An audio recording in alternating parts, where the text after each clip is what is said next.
what extent will the Senate cooperate with DOJ, with NBI? Kasi sabi po ng DOJ, papapanagutin yung mga tumulong daw kay Senator De La Rosa to escape the Senate. Ang pinaka-importante sa akin, dapat independent at impartial investigation.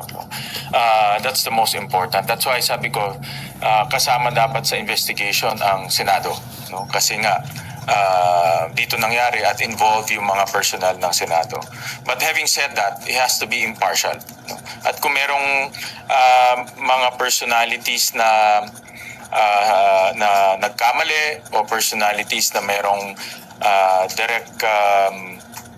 direct involvement dito sa nangyari, then kailangan may accountability. No? So we will exact accountability as well. But having said that, no, I need to read the final report para alam natin yung personalities involved.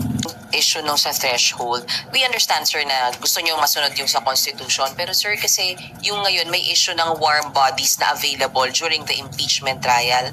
So, are you in any way open to discussing, sir, na ibaba talaga yung threshold? Kasi, sorry, sir, pero may possibility pa kasi... We cannot preempt kung anong sasabihin ng prosecution. We cannot also preempt kung anong sasabihin ng ibang mga senators. I can only state my opinion, no, on the matter. Then even if lower yung number ng warm bodies, you will adhere to 2/3 of 24? Ako, at least my opinion, no.